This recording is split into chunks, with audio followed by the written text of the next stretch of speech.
Okay, so the next thing we were doing, we were coming back to the north elevation, and we're still in perspective mode here.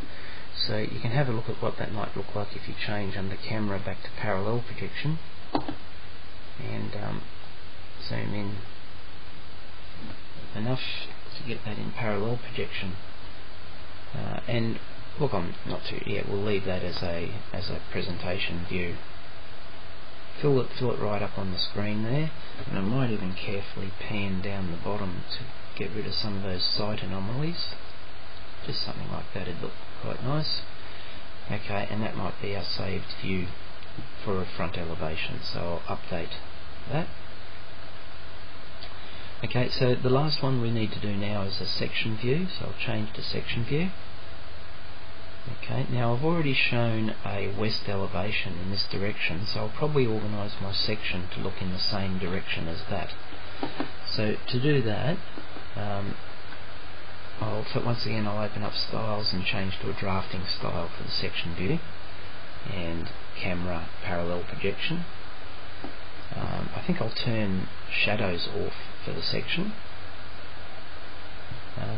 and then I'll place a section plane, so section tool, and I'll look at this end wall of the building looking back in that direction. So I'll just click on there for starters, zoom out, and I think I'll make it go through the kitchen, because if I just select that and now move it,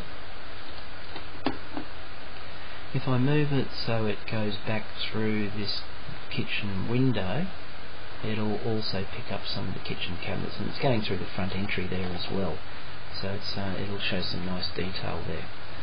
Okay, so that'll be what I'm looking at for my section view. So if I once again go to a right hand side view for that and zoom in,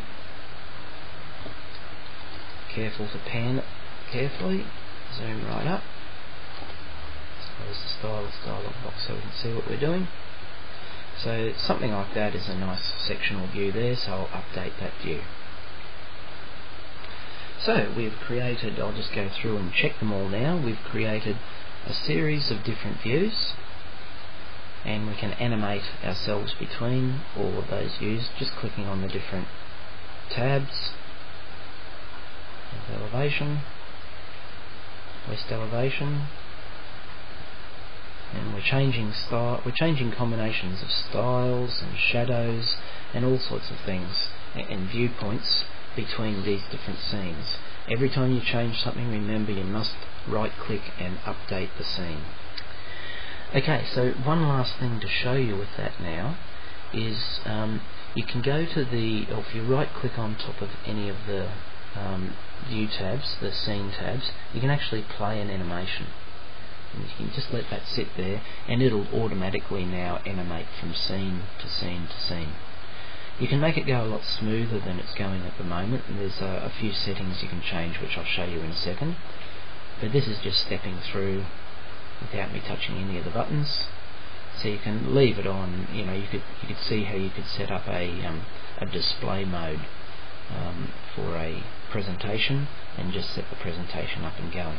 I've just noticed I've got shadows turned on in the floor plan there, so I might stop